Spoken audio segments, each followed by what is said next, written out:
Hello, I'm Susan in Seattle. I'm from Rock Films International, but this is my casual channel where it's not great production value. I do have breathing problems sometimes. I'm getting older, I'm 65. So I have a lot of wisdom and a lot of experience, but I'm trying to do a film professionally. When you look at me like this, not so much. But anyway, I wanted to give tips on moving to Seattle from a person who's older and single and doesn't have to worry so much about kids and all that. But this involves my kids who are grown adults, so it's kind of the same thing. Um, so we're from Southeast Texas area, which is east of Houston, a little bit north of Houston, maybe 2 hours north, that whole region. And so I have a totally different perspective. I was not a conformist in Southeast Texas and always got in trouble. So I, in particular, love Seattle and believe that Fox News gives a very slanted view. That's not true, because most people that do live in this region really, really love it. And everybody talks about, and maybe the ones that slant against it, about being liberal, about being too expensive. Well, there's a lot of low income people that can live here and still love it. So here's the thing about the expense. If you don't have a high tech job or a high paying job, is the culture is it's very easy to get rooms for rent. And it's also easy to have several people get different rooms, maybe get a house or rent a house together, and then connect up with whatever group you love, whether it be church, LGBT, music group, art group. That's the best way to do it, and say, hey, I'm looking for a room from people who you have things in common. So that's very common. That's one way that people get the rent situation done, because it's quite happy. My kids enjoy it. They enjoy their roommates because they look for, like I said, they looked for interest groups, or people that they knew from work or whatever that they really trusted, and they found houses for rent because there's a lot of the old 100-year-old houses that have like 20 rooms or 10 rooms. There's a lot of those that go out. For University District, I would say Queen Anne. Bellevue's the one of the wealthiest places in Mercer Island. I live in Auburn, which is about 30-40 minutes south, and Auburn neighborhoods have a little bit of a higher crime rate, but the downtown area is building or has built brand new high-rise apartments. High-rise apartments have great prospects all over the area. So it is going to be kind of expensive when it comes to rent. My son's high rise apartment, which was kind of small, was about 1,200 a month. And if you have a one bedroom, it can be 16 to 1,900 a month. 1,600 is the low end. So I mean, but if you have a good job, what's nice about the high rises is they have security. They're usually secure buildings. You can't get in without a code or a tag. Okay, that's one thing.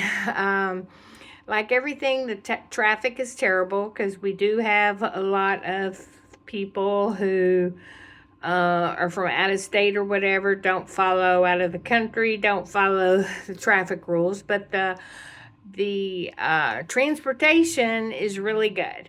So there is buses, light rails, all over the area. There's Ubers, there's Lime, scooters where you rent a scooter. A lot of people like they will get a monthly fee and then they can use a scooter and scoot all over the city.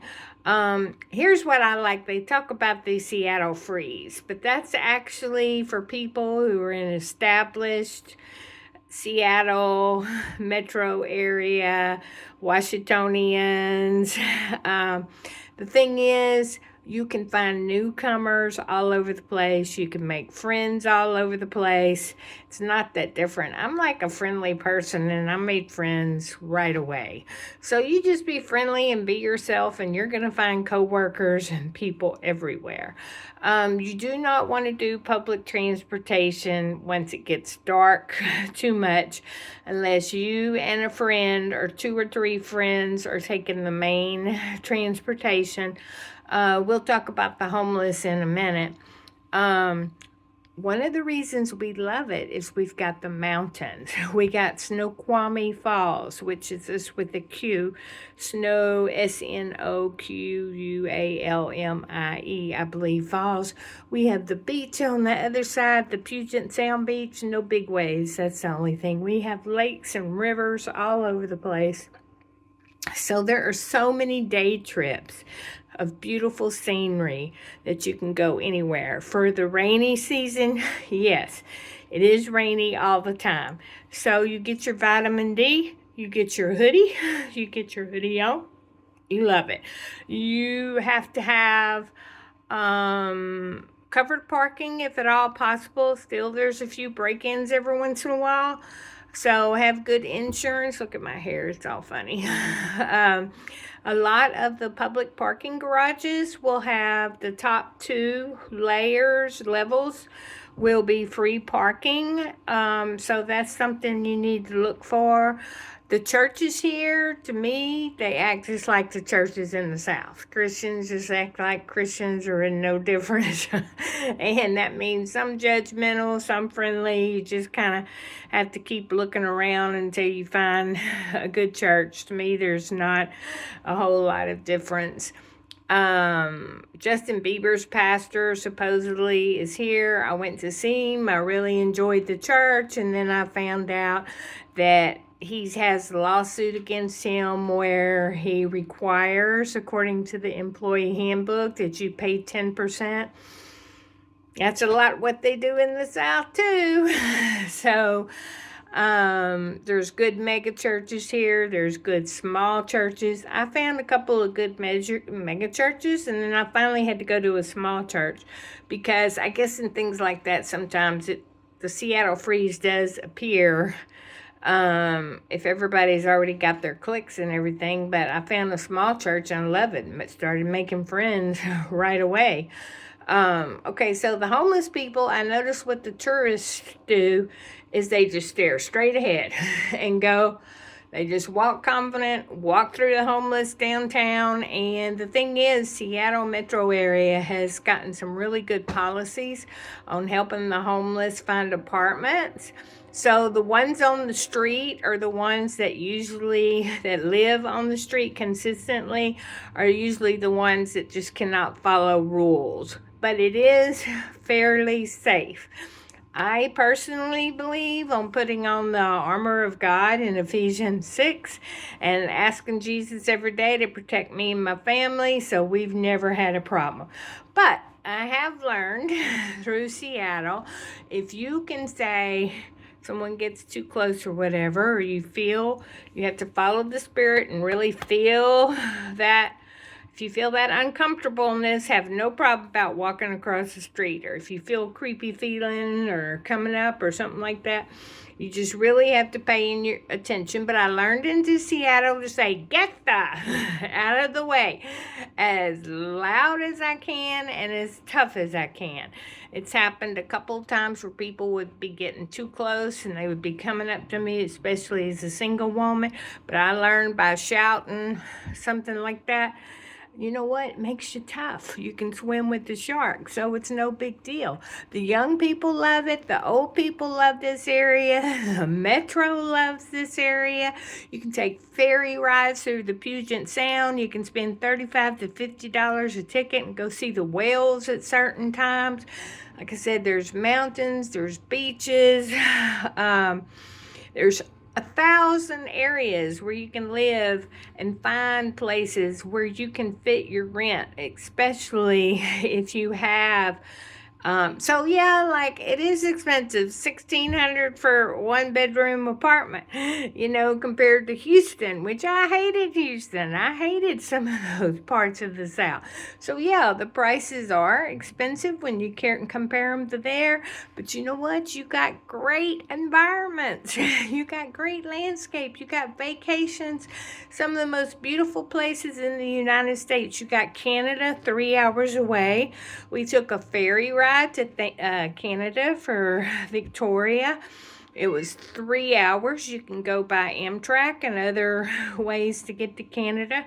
Hawaii is a very common vacation destination around here because on this side of the country, you just go straight there. So, I mean, people do love it. People who complain and always look at the bad side and always watch Fox News and build their whole life philosophy around that, point out the bad things. But everybody that lives here loves the good things. Now, if you do want to buy a home, when it comes to taxes and all that type stuff, you got to have a great job or you got to have several family members. I'll just admit that. But you know what?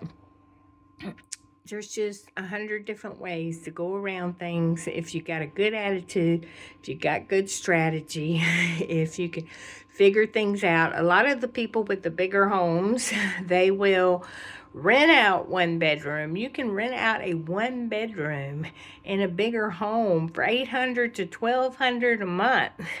And if you charge a higher price and you get a higher quality of people and check their references and jobs. And a lot of times if you're getting $1,200 a month for 1-bedroom or 2-bedroom in a bigger house, and that helps significantly. So that's another thing they do culturally to kind of combat the high prices. Sales everywhere. Groceries, Dollar Tree is all over the place. Walmart is around.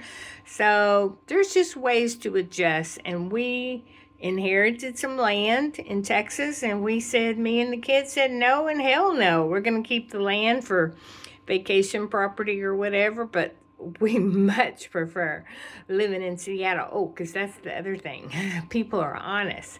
In the South, they'll preach against one thing and then go out and do it sometime. And that's not everybody, but there's a lot of people up here. Hey, you want to do drugs? Hey, you want to go do alcohol? You want some heroin? You want to have a threesome? Whatever. They are honest. That's what we like, because out in front is exactly, you see what you get, you know what you get. Whereas in the South, it's just not that way. Okay, so that's Seattle from a Southeast Texan perspective, and I hope you enjoyed the video, and stay tuned because I am going to start doing more day trips and things. Thank you and have a wonderful day.